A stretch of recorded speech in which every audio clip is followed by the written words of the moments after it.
क्या एक बार फिर से कादर अडवाणी डायरेक्ट पंगा ले चुकी हैं खेसारी लाल यादव से। जी हां, जैसा कि आप सभी जानते हैं कि आजकल एक बार फिर से खेसारी कादर अडवाणी का नाम भोजपुरी में काफी ज्यादा सुर्खियों में बन चुका है। हम आप सभी को बता दें कि खेसारी लाल यादव का एक फिल्म आ रहा है जिसका नाम है संघर्ष 2। जी हाँ, जैसा कि आप सभी जानते हैं खेसारी का फिल्म आ रहा है जिसका नाम है संघर्ष 2। और ऐसे में इससे पहले संघर्ष 1 में कादर अडवाणी खेसारी के साथ अपना केमिस्ट्री काफी अच्छा से फैंस को दिखाई थी। जी हाँ, लेकिन इस बार संघर्ष 2 से कादर अडवाणी आउट हो चुकी हैं, क्योंकि एक तरह तो आप सब जानते हैं आज खेसारी कादर अडवाणी की विवाद काफी ज्यादा बढ़ चुकी है।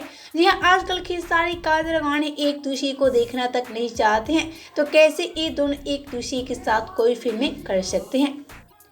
आप सभी को हम बता दें, इस संघर्ष 2 के लिए खेसारी तो साइन कर चुके हैं, लेकिन जैसे ही खेसारी को पता चला कि कादर अडवाणी उनके साथ काम करने वाले हैं, उसके बाद से खेसारी काफ़ी ज़्यादा बौखला गए। जी हाँ, खेसारी का कहना है कि मैं कभी कादर अडवाणी के साथ काम नहीं करूँगा, क्योंकि कादर अडवाणी मेरी इज्जत काफ़ी ज़्यादा बर्बाद की है और ऐसे में कादर अडवाणी मुझे काफ़ी ज़्यादा टॉर्चर भी करती नजर आई हैं। वैसे तो ये सारी वजह है जिसके चलते एक बार फिर से खेसारी कादर अडवाणी के बीच विवादें सामने आ रही है।